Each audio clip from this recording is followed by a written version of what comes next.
गुरु ब्रह्मा गुरु विष्णु गुरुर्देवो महेश्वर गुरु साक्षात् परम ब्रह्म तस्मै श्री गुरुवे नमः।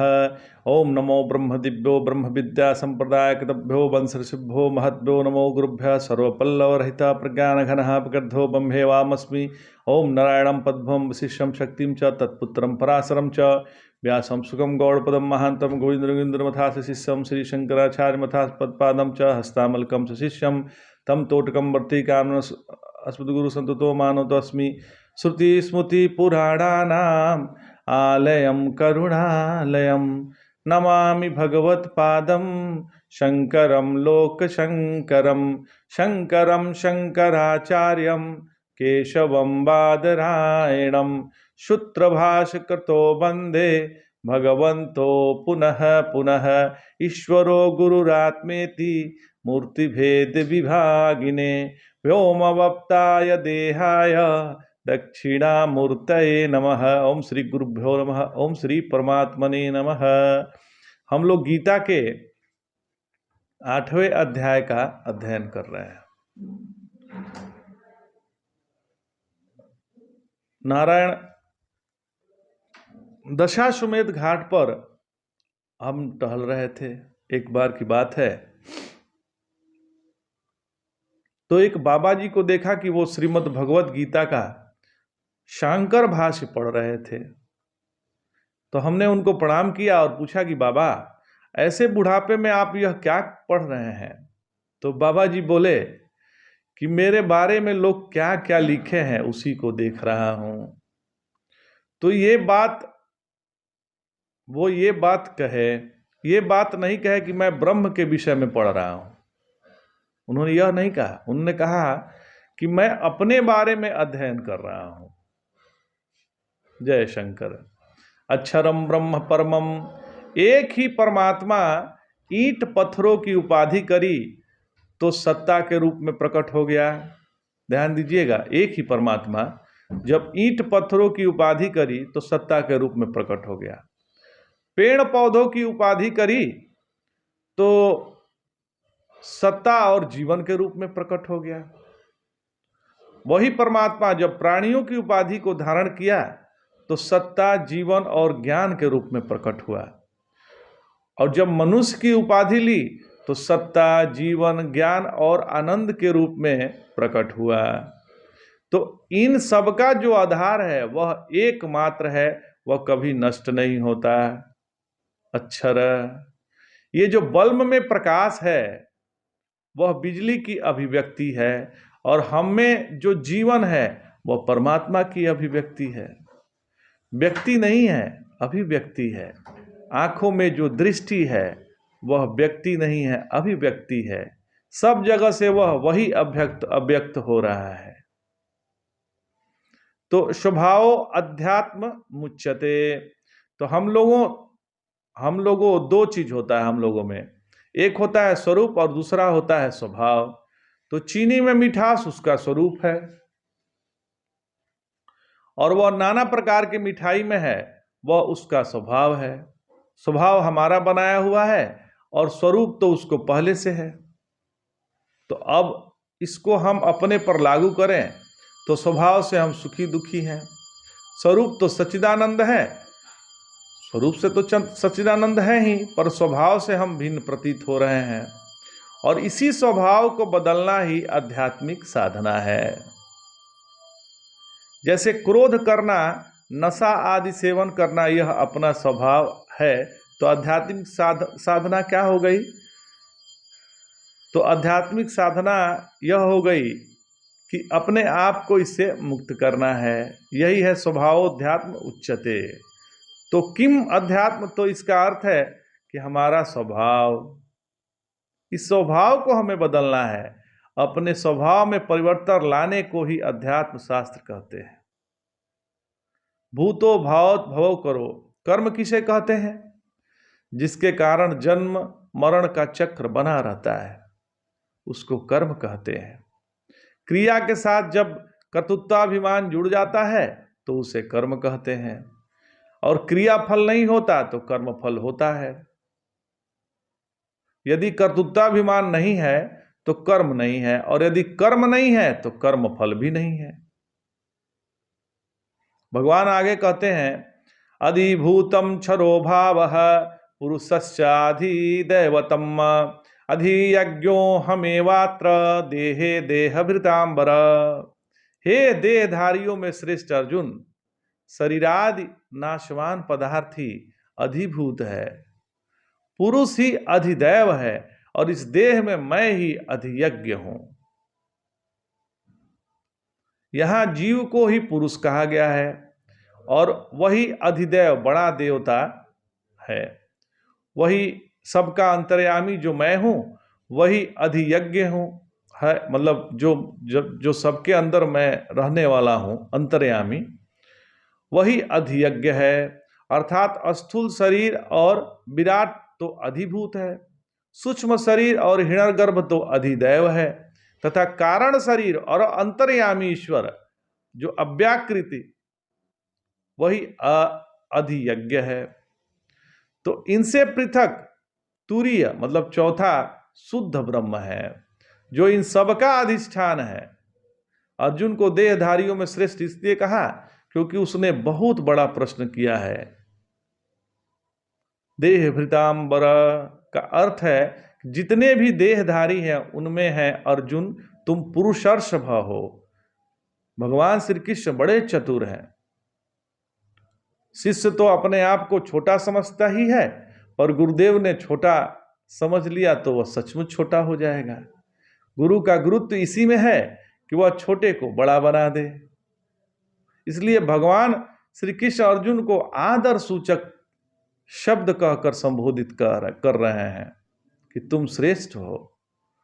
नारायण अब तक भगवान अर्जुन के 6 प्रश्नों का उत्तर दे दिए हैं, अब 7वें प्रश्न का उत्तर दे रहे हैं। भगवान कह रहे हैं, अंतकाले च मामेव स्मरन् मुक्त्वा कलेवरम् यः प्रयाति सद्भावम् याति नास्त्यत्र संशयः। तथा जो अंतकाल में मुझे स्मरण करता हुआ शरीर छोड़कर जाता है वह मेरे भाव को ही प्राप्त होता है, इसमें संदेह नहीं है। इसी प्रकार जो संसार का चिंतन करते हुए शरीर छोड़ते हैं उन्हें संसार की प्राप्ति होती है। अध्याय 7 श्लोक नंबर 23 के अनुसार जो जिसका चिंतन करते हुए हैं उन्हें उसी की प्राप्ति हो जाती है। इस श्लोक में तो मद्भाव शब्द है, उसका अर्थ है ब्रह्म भाव नहीं है, क्योंकि शुद्ध ब्रह्म भाव की वस्तु नहीं है, भाव या ब्रह्म भाव की वस्तु नहीं है। भाव या चिंतन तो सगुण का ही होता है। अतः भगवान कहते हैं कि मेरा चिंतन करने वाले भृंग कीट न्याय से भी मेरे स्वरूप को ही प्राप्त होते हैं। अंतकाले उर्दू में इंतकाल कहा जाता है, उसका अर्थ है अंतिम रूप। अंतिम लिखा पढ़ी, यहाँ अंतकाल का मतलब भी अंतिम लिखा पढ़ी है। अंतकाले च मामे व स्मरण, अंतकाल बिगड़ने ना पाए, भगवान का स्मरण में डूब जाइए। कब यह शरीर गिर गया इसका ख्याल ना करें, भगवान की स्मृति में अपने को डुबा देना है महाराज। और शरीर का परित्याग हो जाने दें, इससे कोई मतलब नहीं, अपना तो मन भगवान में ही लगा रहे। स य प्रयाति स सद्भावम याति, जो मेरा स्मरण करता हुआ शरीर त्याग करके प्रयाण करेगा वह भगवत भाव को प्राप्त हो जाएगा। भगवान बोले कि हे अर्जुन, मेरी बातों को तुम्हें संशय है क्या? यदि है तो उसे निकाल कर फेंक दो। नास्त्यत्र संशयः, इसमें कोई संशय नहीं है। संशय तो सोने वाले को होता है, जागने वाले को कभी संशय नहीं होता महाराज। यह सिंध स्वपने धातु से ही संशय शब्द बना है। सम्यक शयनम, संशय किसको है? तो जो परमार्थ की ओर से बिल्कुल सो रहा है। बाबा जी लोग इस बात को जानते हैं। क्या जानते हैं? तो यह जानते हैं कि जिधर भी जाएं परमात्मा है, जहां जाएंगे रोटी है, जिधर भी जाए सोने के लिए धरती है, इसलिए किधर जाए यह सवाल नहीं है। भगवान आगे कहते हैं, यम यम वापि स्मरन् भावम त्यजन्ते कलेवरम तम तमेवैति कौन्तेय सदा तद्भाव भावितः। हे कुंती पुत्र, पुरुष अनंत अनंत जो पुरुष जो है, पुरुष अंत काल में जिस जिस भी भाव का स्मरण करते हुए अर्थात जिस वासना को भी लेकर शरीर छोड़ता है, उसी भाव में भक्ति होने के कारण उसी को प्राप्त होता है। जैसे जड़ भरत जो है बहुत अच्छे संत थे। अंतकाल में वो जब उनकी मृत्यु होने वाली थी उस समय वो एक हिरण के मोह में पड़ गए थे, तो अगला जन्म हिरण का हो गया। तो मरण काल में उसी क्षण किसी वस्तु का विशेष चिंतन करने से वासना बस वही सामने आ जाती है। जैसे विद्युत केंद्र में संचित विद्युत एक बटन दबाते ही तत्काल विद्युत उपकरणों द्वारा प्रकाशित हो जाती है। अब प्रश्न है, क्या जिसमें हमारा राग होता है मरकर वहीं हो जाते हैं?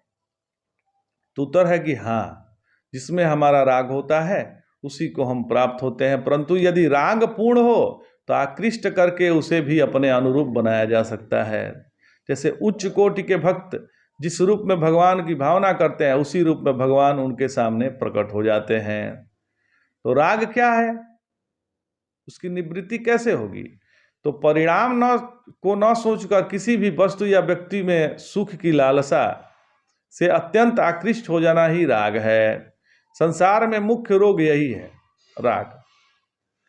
इसी कारण से मनुष्य अनेक प्रकार के दोष मनुष्य में उत्पन्न हो जाते हैं।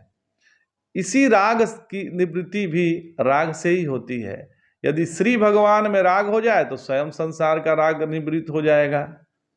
तो क्या भक्त और ज्ञानी में भी राग द्वेष होते हैं? तो जो भक्त भगवत प्रेम में मग्न होते हैं उनकी सांसारिक वस्तुओं में उपेक्षा रहती है, वो उपेक्षा किए रहते हैं सांसारिक वस्तुओं को। संसार की उन्नति या अवनति की ओर उनकी दृष्टि ही नहीं जाती। वे तो निरंतर भगवत प्रेम में मस्त रहते हैं। संसार में उनका न राग है न द्वेष है। वे दुख को भी भगवान का आशीर्वाद मानते हैं और प्रसन्नता से सहन कर लेते हैं। उनका भोजनादि व्यवहार भी भगवान प्रेम के लिए ही होता है।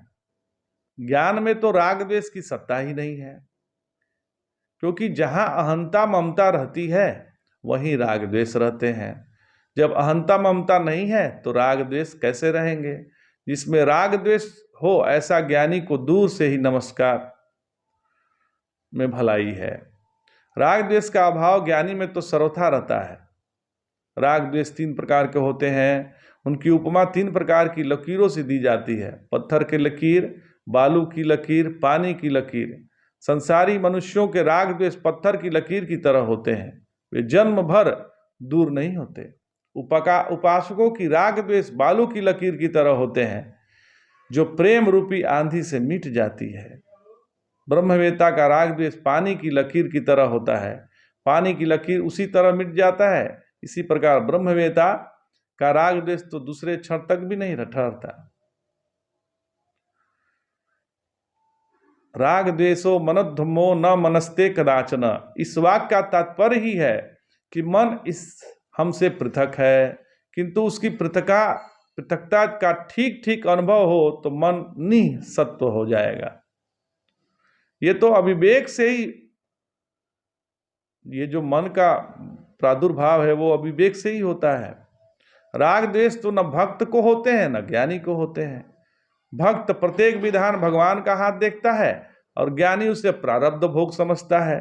इसलिए दोनों में ही राग द्वेष की सत्ता नहीं होती। राग द्वेष की सर्वथा निवृत्ति केवल विवेक से नहीं होती। विवेक से राग द्वेष निवृत्ति की कुंजी मिलती है। इनकी पूर्ण निवृत्ति भगवत प्रेम या आत्मरति से होती है।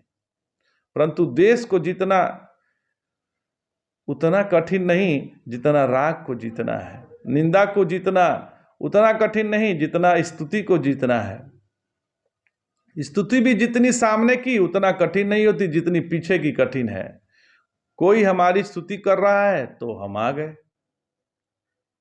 तब उसको सुनकर सावधान रहना कठिन है। उनको जीतने का उपाय अपने इष्ट में प्रीति होने के सिवा और कोई नहीं है। राग द्वेष से बुरा और कुछ नहीं, यह वास्तविक का ज्ञान होने नहीं देता। जिसमें हमारा राग होता है उसमें दोष भी हमें गुण दिखाई देता है, और जिसमें द्वेष होता है उसके गुण में भी द्वेष दिखाई देता है। अतः इसमें निस्तार पाने के लिए हमें निरंतर भगवत प्रेम या आत्मनिष्ठा को बढ़ाने का ही प्रयत्न करना चाहिए। आज इतना ही। जय जय शंकर, हर हर शंकर।